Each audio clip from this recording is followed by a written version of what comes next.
បរិសម្នាក់ជីកបានសៀវភៅមួយនៅក្រៅផ្ទះតែជីកគម្ពីរដ៏ចម្លែកបើកមើលស្រាប់តែគ្មានអក្សរមួយម៉ាត់ពេលគាត់កំពុងឆ្ងល់ក៏នឹកឃើញគំនិតមួយគាត់ខំរែមដៃបន្តឈាមលើវាស្រាប់តែសៀវភៅនោះបញ្ចេញពន្លឺពណ៌មាសក្បាច់គុណជាច្រើនក៏ផុសឡើងមកហើយក៏ហោះចូលទៅក្នុងខួរក្បាលគាត់ភ្លាមនោះគាត់មានអារម្មណ៍ថាពេញដោយកម្លាំងគ្រាន់តែវាមួយដៃពីងទឹកក្នុងទីធ្លាក៏បែកខ្ទេចតាមពិតកាលពីប៉ុន្មានថ្ងៃមុនគាត់គ្រាន់តែជាងបើកអេសកានៅការដ្ឋានប៉ុណ្ណោះថ្ងៃនោះពេលគាត់កំពុងដេកស្រាប់តែត្រូវភ្ញាក់ដោយសំឡេងប្រព័ន្ធមួយប្រព័ន្ធប្រាប់ថាឲ្យតែតាមផែនទីកំណត់នេះគាត់នឹងរកឃើញវត្ថុមានតម្លៃជាច្រើនគាត់ស្ទាក់ស្ទើរសម្លឹងមើលផែនទីនិមិត្តនោះឃើញថានៅក្រោមអេសកាពិតជាមានកំណត់មែនគាត់ក៏ចង់សាកល្បងមើលទើបតែបញ្ឆេះម៉ាស៊ីនបំរុងជីកស្រាប់តែមានមនុស្សម្នាក់មករារាំងពេលមើលឲ្យច្បាស់ទើបដឹងថាជាប្រពន្ធគាត់ឃើញប្រពន្ធមកដល់គាត់ក៏ប្រញាប់ចុះពីលើអេសកាមិនទាន់ហាត់មកផងនាងក៏យកលិខិតលេងលះមកគប់ចំដើមទ្រូងគាត់នៅមិនទាន់យល់ការផងមិត្តភក្តិប្រពន្ធគាត់ក៏ដើរមកដល់សៀវស្វេសល្អយ៉ាងនេះ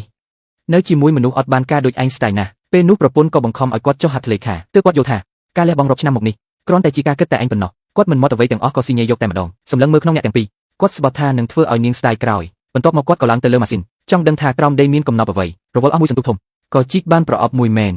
បើកមកមានពន្លឺជះចាំងចង់ខ្វាក់ភ្នែកខាងក្នុងប្រអប់មានកាក់មាសជាច្រើនកាក់មាសទម្ងន់ 3-8 គីឡូតម្លៃ2លានកន្លះដល់ទៅ2លានកន្លះ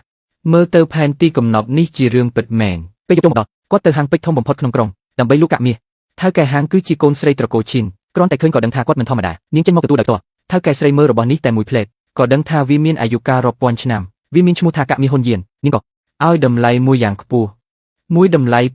80,000នៅទីនេះមាន32កាក់ខ្ញុំយកទាំងអស់គាត់លឺហើយក៏គិតក្នុងចិត្តយ៉ាងលឿនវាឡើងដល់ជាង25លានឯណោះនេះធ្វើឲ្យគាត់ភ្ញាក់ឲ្យយ៉ាងខ្លាំងថៅកែស្រីក៏ដឹងថាបរិសម្នាក់នេះមិនធម្មតាឡើយនាងបានហុចកាត់ឲ្យគាត់ដោយផ្ទាល់ហើយប្រាប់ថាមានអីអាចរកនាងបានគាត់ត្រេកអរណាស់ពេលទទួលបានលុយនេះគាត់សម្លឹងមើលផែនទីហើយគិតក្នុងចិត្តថាបើជីកបានកំណប់ទាំងនេះទាំងអស់ច្បាស់ជាខ្លាចជាសេដ្ឋីមិនខានគិតរួចហើយគាត់ក៏លាថៅកែស្រីប្រញាប់ត្រឡប់ទៅវិញពេលគាត់ចេញទៅផុតនាងក៏ប្រាប់កូនចៅថាបើគាត់មកម្ដងទៀតត្រូវប្រាប់នាងភ្លាមថ្ងៃបន្ទាប់គាត់ទិញអីវ៉ាន់ជាច្រើនបំណងទៅសួរសុខទុក្ខម្ដាយគ្រាន់តែបើកទ្វារភ្លាមក៏ឃើញអាទិត្យប្រពន្ធនាំជើងកាំងមករករឿងនៅផ្ទះតាមពិតនាងមុខនឹងលុយនោះបានខ្ចីលុយការប្រាក់ទិញឡានតែដាក់ឈ្មោះប្តីជាអ្នកសងទៅវិញ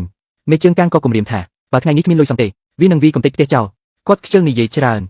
ក៏វេលលុយ20,000ឲ្យភ្លាមទិដ្ឋភាពនេះធ្វើឲ្យប្រពន្ធនិងមិត្តភ័ក្តិឡើងកាំងពួកគេគិតមិនដល់តតែសោះថាគាត់មានលុយច្រើនបែបនេះពេលនោះកូនសេដ្ឋីត្រកូលដួនក៏មកដល់ទើបគាត់ដឹងថានាងនេះលួចតាក់ទងជាមួយកូនសេដ្ឋីនេះយូរហើយកូនសេដ្ឋីនោះក្អេងក្អាងណាស់ជេរប្រមាថគាត់ចំមុខរួចក៏នាំនាងដើរចេញទៅ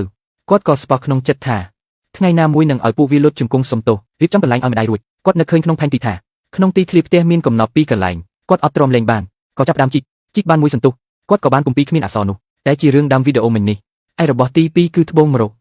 ក៏អធិរាជ75គីឡូតម្លៃមិនអាចកាត់ថ្លៃបានធ្លាប់ឮគេថាត្បូងធម្មជាតិថ្លៃណាស់របស់នេះច្បាស់ជាមានតម្លៃមហាសាលគាត់ក៏លើកត្បូងដាក់លើរ៉ឺម៉កយកក្រណាត់គ្របរួចជិះទៅហាងពេជ្រកូនស្រីត្រកូលឈិនឮថាគាត់មកក៏ចេញមកទទួលភ្លាមពេលនាងឃើញត្បូងមួយដុំនេះនាងភាំងស្មារតីតែម្ដងនាងពិនិត្យមើលយ៉ាងយកចិត្តទុកដាក់បញ្ជាក់ថានេះជាត្បូងអធិរាជកម្រមានហើយប្រាប់ថាបើរបស់នេះចេញមកត្បូងនៅលើទីផ្សារទាំងអស់ច្បាស់ជាធ្លាក់ថ្លៃតែពេលគាត់សួរពីតម្លៃរបស់វា